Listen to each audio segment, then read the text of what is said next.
अस्सलाम वालेकुम दोस्तों, ड्रामा सीरियल हवेली जी टें स्पेल जी आख़िरी ऐं चौथे स्पेल जी शुरुआत जी शूटिंग वरी शुरू थी चुकी है। जी हाँ दोस्तों, ॿीहर शूटिंग शुरू थी चुकी है।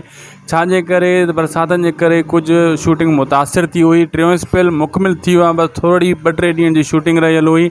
हाणे तस्वीरूं तव्हां ॾिसी रहिया बिल्कुलु ॾाढी तेज़ी सां शूटिंग मंज़ूर दानिश साहब जी डायरेक्शन में हली रही है।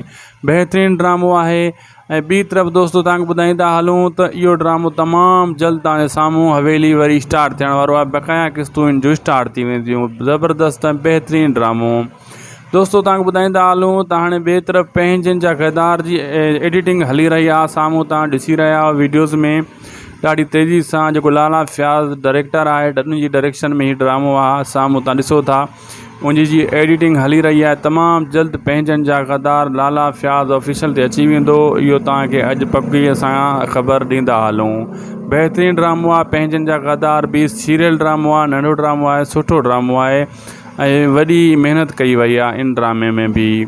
ऐं दोस्तों तव्हांखे ॿुधाईंदा हलूं ॿी तरफ़ त जेको हाणे ॿियो वाह अमदू तुंहिंजी लय, इहो ड्रामो जेको लाला फयाज़ जी डायरेक्शन में काश टीवी वारनि जो जेको प्रोडक्शन आहे, जंहिंजो डायरेक्टर लाला फयाज़ आहे, इन जी बि शूटिंग तेज़ी सां हली रही आहे। बहितरीनु ड्रामो आहे, खिलणो ड्रामो आहे ऐं इन मज़ाया किरदार सभ खां वधीक आहिनि ऐं इन में आहे कुल कॉमेडी ऐं फ़नी ऐं तव्हांखे खिलाए खिलाए दोस्तों सफ़ा पेट में सूर विझी छॾंदो जॾहिं हीउ ड्रामो आयो।